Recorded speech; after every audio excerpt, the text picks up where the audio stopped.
Do you love your wife? Yes. Prove it.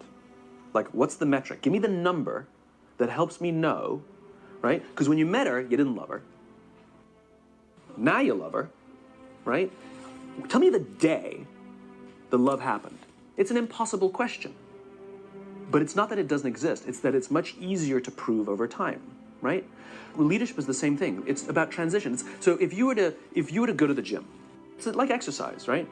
If you go to the gym and you work out and you come back and you look in the mirror, you will see nothing. And if you go to the gym the next day and you come back and you look in the mirror, you will see nothing, right? So clearly there's no results, can't be measured, it must not be effective. So we quit, right? Or if you fundamentally believe that this is the right course of action and you stick with it, like in a relationship, I bought her flowers and I wished her happy birthday, and she doesn't love me. Clearly I'll give up. That's not what happens. If you believe there's something there, you commit yourself to an act of service. You commit yourself to the regime, the exercise. You can screw it up. You can eat chocolate cake one day. You can skip a day or two. You know, it allows for that. But if you stick with it consistently, I'm not exactly sure what day, but I know you'll start getting into shape. I know it. And the same with the relationship. It's not about the events. It's not about intensity. It's about consistency, right? You go to the dentist twice a year, your teeth will fall out. You have to brush your teeth every day for 2 minutes. What does brushing your teeth twice a day for 2 minutes do? Nothing. Unless you do it every day, twice a day for 2 minutes, right? It's the consistency. Going to the gym for 9 hours does not get you into shape. Working out every day for 20 minutes gets you into shape. So the problem is we treat leadership with intensity. We have a 2-day offsite, we invite a bunch of speakers, we give everybody a certificate, you're a leader, right? Those things are like going to the dentist. They're very important. They're good for reminding us or getting us back on track, learning new lessons. But it's the daily practice of all the monotonous, little, boring things like brushing your teeth that matter the most. She didn't fall in love with you because you remembered her birthday and bought her flowers on Valentine's Day. She fell in love with you because when you woke up in the morning, you said good morning to her before you checked your phone.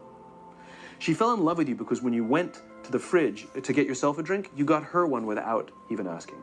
She fell in love with you because when you had an amazing day at work and she came home and she had a terrible day at work, you didn't say, yeah, but let me tell you about my day.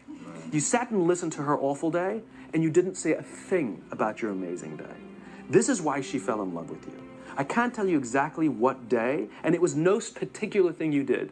It was the accumulation of all of those little things that she woke up one day and as if she pressed a button, she goes, I love him, right? Leadership is exactly the same. There's no event. There's no thing I can tell you you have to do that your people will trust you. It just doesn't work that way. It's an accumulation of lots and lots of little things that anyone by themselves is innocuous and useless.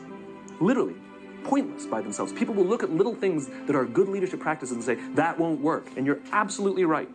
But if you do it consistently, and you do it in combination with lots of other little things, like saying good morning to someone, that looking them in the eye.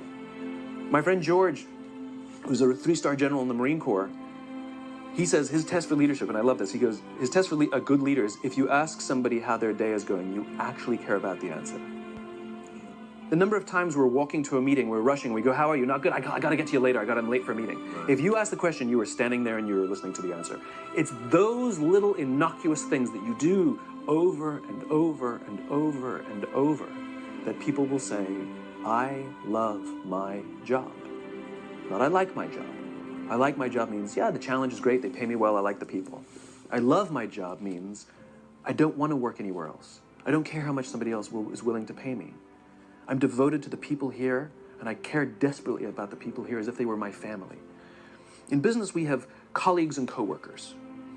In the military, they have brothers and sisters. That's how they think of each other. If you really have a strong corporate culture, the people will think of each other like brothers and sisters. It's like a family, right? No. Brothers and sisters. Deep love. Fight, but the love doesn't go away. Bicker, the love doesn't go away. And I'll fight with my sister, but if you threaten my sister, you're going to have to deal with me, right? We'll fight internally, we'll bicker with each other, but nobody's going to hurt each other. And if anything from the outside shows up, you're looking at a unified front. Brothers and sisters. Now, how do you create brothers and sisters out of strangers? Common beliefs, common values, parents, in other words, executives who care about their children's success, who care to raise their children, teach them skills, discipline them when necessary, help them build their self-confidence so that they can go on and achieve something more than you could have ever imagined achieving for yourself.